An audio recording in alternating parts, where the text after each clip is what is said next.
ಪಾರ್ಶ್ವವಾಯು ಗುಣಪಡಿಸುವ ನೆಪದಲ್ಲಿ ಮಹಾ ವಂಚನೆ ಮಾಡಲಾಗಿದೆ. ಚಂದ್ರ ಲೇಔಟ್ ಬಳಿಯ ಕಲ್ಯಾಣ್ ನಗರ ನಿವಾಸಿಗೆ ಮೋಸ ಮಾಡಲಾಗಿದೆ. ಲಕ್ಷ್ಮಣ್ ಅನ್ನೋರು ಪಾರ್ಶ್ವವಾಯುವಿಗೆ ಚಿಕಿತ್ಸೆಯನ್ನ ಪಡಿತಾ ಇದ್ರು.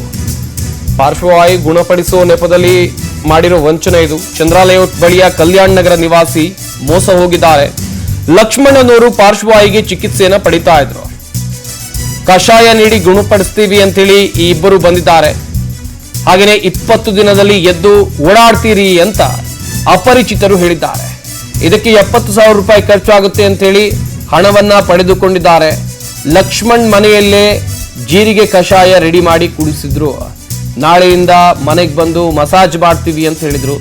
1 ಲೋಟ ಕಷಾಯ ಕೊಟ್ಟು 70,000 ಹಣ ಪಡೆದು ಈ ಇಬ್ಬರು ಜೂಟಾಗಿದ್ದಾರೆ. ಮಲ್ಲೇಶ್ವರದ ಸಿದ್ಧಾಶ್ರಮದಿಂದ ಬಂದಿರೋದಾಗಿ ಇವರಿಬ್ರು ಹೇಳಿದ್ದಾರೆ. ಯಾವ ಚಿಕಿತ್ಸೆ ಕೊಡದೆ ಫೋನ್ ಸ್ವಿಚ್ ಆಫ್ ಮಾಡಿಕೊಂಡು ಎಸ್ಕೇಪ್ ಆಗಿದ್ದಾರೆ.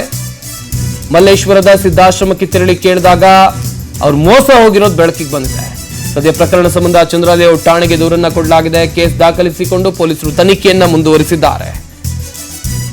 ಪಾರ್ಶ್ವವಾಯುವನ್ನೇ ನೆಪವಾಗಿಸಿಕೊಂಡು ಅದಕ್ಕೆ ಮದ್ದು ಕೊಡ್ತೀವಿ, ಅದನ್ನ ಗುಣಪಡಿಸ್ತೀವಿ ಅಂತ ಹೇಳಿ ಮಾಡಿರುವಂತ ವಂಚನೆ ಇದು. ಇಬ್ಬರು ಬಂದು 70,000 ರೂಪಾಯಿ ನಾಮ ಹಾಕ್ಬಿಟ್ಟಿದ್ದಾರೆ. ಅದು ಕೂಡ ಜೀರಿಗೆ ನೀರು ಕುಡಿಸಿ.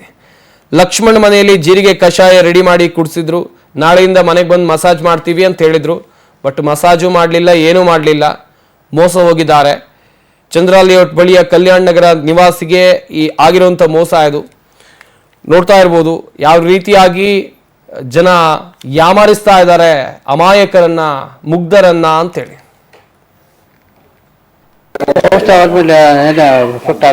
ಎಫೆಕ್ಟ್ ಆಗಿಲ್ಲ ಇದ್ದಂಗೆ ಇದ್ದೀನಿ. ಸುಮ್ಮನೆ ಬಂದ್ಬಿಟ್ಟು ಹೇಳ್ಬಿಟ್ಟು ಹೋದ. 70,000 ಇಸ್ಕೊಳೋದ ಎಲ್ಲ ಅಕೌಂಟ್ಗೆ ಆಗಿದ್ವಿ. 20 ಡೇಸ್ಲೇ ಆಯ್ತೈತೆ ಅಂತ ಹೇಳ್ದ. ಸ್ಟ್ರೋಕ್ ಆಗೈತೆ ಅಂತ ಅವನೇ ವಿಚಾರಿಸ್ಕೊಂಡ್ ಬಂದವನೇ. ಇಲ್ಲಿ ಸಿದ್ಧಾಶ್ರಮ. ಮಾಹಿತಿ ಕೊಡ್ತಾರೆ ನಮ್ಮ ಪ್ರತಿನಿಧಿ ವೆಂಕಟೇಶ್. ನೇರ ಸಂಪರ್ಕದಲ್ಲಿ ಜಾಯ್ನ್ ಆಗ್ತಾ ಇದ್ದಾರೆ. ವೆಂಕಟೇಶ್, ಗಮನಿಸ್ತಾ ಇದ್ವಿ ಅಮಾಯಕ ಜನರನ್ನ ಗುರಿಯಾಗಿಸಿಕೊಂಡು ಮೋಸ ಮಾಡುವಂತ ಪ್ರಕರಣಗಳು ದಿನದಿಂದ ದಿನಕ್ಕೆ ಹೆಚ್ಚಾಗ್ತಾ ಇವೆ. ಇಲ್ಲಿ ಇವರಿಗೆ ನೆಪ ಇದ್ದಿದ್ದು ಮತ್ತೆ ಸಂಪರ್ಕಕ್ಕೆ ತಗೊಳ್ಳೋಣ. ಹಾಗೆಯೇ ಈ ಮೋಸ ಮಾಡಿದವರು ಸದ್ಯ ಮೊಬೈಲ್ ಅನ್ನ ಸ್ವಿಚ್ ಆಫ್ ಮಾಡಿಕೊಂಡು ಎಸ್ಕೇಪ್ ಆಗಿದ್ದಾರೆ ಎನ್ನುವ ಮಾಹಿತಿ ಇದೆ. ಮಲ್ಲೇಶ್ವರದ ಸಿದ್ಧಾಶ್ರಮಕ್ಕೆ ತೆರಳಿ ವಿಚಾರಣೆ ಮಾಡಿದಾಗ ಅವ್ರು ಹೇಳಿದ್ದು, ಮೊದಲು ನಾವು ಮಲ್ಲೇಶ್ವರದ ಸಿದ್ಧಾಶ್ರಮದಿಂದ ಬಂದಿದ್ದೀವಿ, ನಿಮ್ಮ ಕಾಯಿಲೆ ಏನಿದೆ ಅದನ್ನು ನಾವು ಗುಣಪಡಿಸ್ತೀವಿ, ಪಾರ್ಶ್ವವಾಯುನ ಸರಿ ಮಾಡ್ತೀವಿ ಅಂತ ಹೇಳಿದ್ರು. ಆದರೆ ಮನೆಗೆ ಬಂದು ಕುಡಿಸಿದ್ದು ಜೀರಿಗೆ ನೀರಿನ ಕಷಾಯ. ಇದಕ್ಕೆ 70,000 ರೂಪಾಯಿ ತಗೊಂಡೋಗಿದ್ದಾರೆ. ನೆಕ್ಸ್ಟ್ ಡೇ ಬರ್ತೀವಿ ನಾವು ಮಸಾಜ್ ಮಾಡೋಕ್ಕಿದೆ ಅಂತ ಹೇಳಿದ್ರು. ಆದರೆ ಮಸಾಜ್ ಮಾಡೋಕ್ಕೂ ಬಂದಿಲ್ಲ, ಪಾರ್ಶ್ವವಾಯು ಗುಣ ಆಗಿಲ್ಲ. ಇತ್ತ 70,000 ಹಣ ಕಳ್ಕೊಂಡಿದ್ದಾರೆ ಸಂತ್ರಸ್ತರು. ಪಾರ್ಶ್ವವಾಯು ಗುಣಪಡಿಸುವ ನೆಪದಲ್ಲಿ ಆಗಿರುವಂಥ ಮೋಸ ಇದು. ಲಕ್ಷ್ಮಣ್ ಅಂತೇಳಿ ಪಾರ್ಶ್ವವಾಯುಗೆ ಚಿಕಿತ್ಸೆಯನ್ನು ಪಡಿತಾ ಇದ್ರು.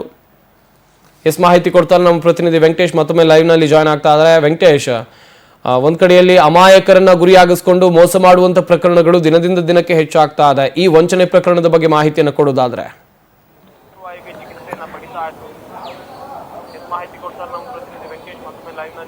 ಸಂಪತ್, ಚಂದ್ರ ಲೇಔಟ್ ಪೊಲೀಸ್ ಠಾಣಾ ವ್ಯಾಪ್ತಿಯ ಕಲ್ಯಾಣ ನಗರದಲ್ಲಿ ವಾಸವಾಗಿದ್ದಂತಹ ಈ ಲಕ್ಷ್ಮಣ್ ಎಂಬುವವರಿಗೆ ಪಾರ್ಶ್ವವಾಯುಗೆ ತುತ್ತಾಗಿರ್ತಾರೆ. ಅದಕ್ಕೆ ಅವರು ಹಲವು ಕಡೆ ಚಿಕಿತ್ಸೆಯನ್ನು ಪಡೆದುಕೊಳ್ಳಕ್ಕೂ ಕೂಡ ಹೋಗಿರ್ತಾರೆ. ಅದರ ವಿಷಯ ಯಾರಿಗೂ ಕೂಡ ಗೊತ್ತಿರೋದಿಲ್ಲ. ಮತ್ತೆ ಅವರು ಅವರು ಹಿಂದೆ ವಾಸವಾಗಿದ್ದಂತಹ ಅವರ ಅಣ್ಣನ ಮನೆ ಹತ್ರ ಕೂಡ ಹೋಗಿರ್ತಾರೆ. ಆಗ ಅವರ ಅಣ್ಣನ ಮನೆಯವರಿಗೂ ಕೂಡ ವಿಚಾರ ಗೊತ್ತಾಗಿರುತ್ತೆ. ಹಾಗೆ ಮಾತಾಡ್ತಾ ಇರ್ಬೇಕಾದ್ರೆ ವ್ಯಕ್ತಿಯವರು ಬಂದು ಅಲ್ಲಿ ಇದನ್ನ ವಿಚಾರವನ್ನ ತಿಳಿದುಕೊಂಡು ತದನಂತರ ಬಂದು ಆ ಒಂದು ಲಕ್ಷ್ಮಣ್ ಅವರು ವಾಸವಾಗಿರುವಂತಹ ಮನೆಯ ವಿಳಾಸವನ್ನ ತಿಳಿದುಕೊಂಡು ಬಂದು ಪಾರ್ಶ್ವವಾಯು ರೋಗಕ್ಕೆ ತುತ್ತಾಗಿರೋರಿಗೆ ಚಿಕಿತ್ಸೆಯನ್ನು ಕೊಡ್ತೀವಿ, ಸಾಕಷ್ಟು ಜನ ಗುಣಮುಖರಾಗಿದ್ದಾರೆ, ನಾವು ಹಣವನ್ನ ತೆಗೆದುಕೊಂಡು ನಿಮ್ಗೆ ಟ್ರೀಟ್ಮೆಂಟ್ ಅನ್ನ ಕೊಡ್ತೀವಿ ಅಂತ ಹೇಳಿ ನಂಬಿಸಿರ್ತಾರೆ. ಅದಾದ ಬಳಿಕ 70,000 ರೂಪಾಯಿ ಹಣವನ್ನ ತೆಗೆದುಕೊಂಡು ಅವರಿಗೆ ಒಂದು ಜೀರಿಗೆ ಇರುವಂತಹ ಒಂದು ನೀರನ್ನು ಕೂಡ ಕೊಟ್ಟಿರ್ತಾರೆ. ಇದನ್ನ ಪ್ರತಿನಿತ್ಯ ಕುಡಿದ್ರೆ 20 ದಿನಗಳೊಳಗೆ ನೀವು ಗುಣಮುಖರಾಗ್ತೀರಾ, ವಾಕ್ ಮಾಡಬಹುದು ಅಂತ ಹೇಳಿ, ನಾಳೆ ಬಂದು ನಾವು ಮಸಾಜ್ ಅನ್ನ ಮಾಡ್ತೀವಿ ಅಂತ ಹೇಳಿ ಈ ಒಂದು ಜೀರಿಗೆ ನೀರನ್ನು ಕೊಟ್ಟು ಅವರಿಂದ 70,000 ರೂಪಾಯಿ ಹಣವನ್ನು ಕೂಡ ತೆಗೆದುಕೊಂಡು ಹೋಗಿರ್ತಾರೆ. ಆದ್ರೆ 4-5 ದಿನಗಳ ಅವರು ತೆಗೆದುಕೊಂಡ್ರೆ ಯಾವುದೇ ರೀತಿಯಾದಂತಹ ಒಂದು ಪರಿಣಾಮ ಅಥವಾ ಅವರಿಗೆ ಟ್ರೀಟ್ಮೆಂಟ್ ಸರಿಯಾಗಿ ಸ್ಪಂದಿಸೋದಿಲ್ಲ. ಹಾಗಾಗಿ ಅವರಿಗೆ ಸಹಜವಾಗಿ ಕೂಡ ಡೌಟ್ ಬರುತ್ತೆ. ಫೋನ್ ಮಾಡಿದ್ರೆ ಅವರ ನಂಬರ್ ಕೂಡ ಸ್ವಿಚ್ ಆಫ್ ಆಗಿರುತ್ತೆ. ಅವರು ಮಲ್ಲೇಶ್ವರಂನಲ್ಲಿರುವಂತಹ ಒಂದು ಸಿದ್ಧ ಆಶ್ರಮ ಏನಿರುತ್ತೆ ಅಲ್ಲಿದ್ದೀವಿ ಅಂತ ಕೂಡ ಹೇಳ್ತಾರೆ. ಅಲ್ಲಿಗೆ ಹೋಗಿ ಇವರು ಚೆಕ್ ಮಾಡಿದಂತ ಸಂದರ್ಭದಲ್ಲಿ ಹಿಂದೆ ಕೂಡ ಹಲವು ಜನರಿಗೆ ಇದೇ ರೀತಿಯಾದಂತಹ ವಂಚನೆ ಮಾಡಿರುವಂತದ್ದು ಕೂಡ ಬೆಳಕಿಗೆ ಬಂದಿದೆ. ಸದ್ಯ ಪೊಲೀಸ್ ಠಾಣೆಗೆ ತೆರಳಿ ದೂರನ್ನ ಕೊಟ್ಟಿದ್ದಾರೆ. ಆದರೆ ಆರೋಪಿ ಎಲ್ಲಿದ್ದಾನೆ ಏನು ಅನ್ನೋದ್ರ ಬಗ್ಗೆ ಯಾವುದೇ ರೀತಿಯಾದಂತಹ ಪತ್ತೆ ಆಗಿಲ್ಲ. ಈ ಆರೋಪಿ ಬಂದು ಹೋಗಿರುವಂತಹ ಎಲ್ಲ ಸಿಸಿಟಿವಿಗಳಲ್ಲಿ ಕೂಡ ರೆಕಾರ್ಡ್ ಆಗಿರುವಂತಹದ್ದು. ಸದ್ಯ ಪೊಲೀಸರು ಕೂಡ ಈ ಆರೋಪಿ ಎಲ್ಲಿದ್ದಾನೆ ಏನು ಅನ್ನೋದ್ರ ಬಗ್ಗೆ ಕೂಡ ಈಗ ತನಿಖೆಯನ್ನ ಮಾಡ್ತಾ ಇರುವಂತಹದ್ದು. ಸಂಪತ್, ಥ್ಯಾಂಕ್ ಯು ವೆಂಕಟೇಶ್ ತಮ್ಮ ಡೀಟೇಲ್ಸ್ಗಾಗಿ.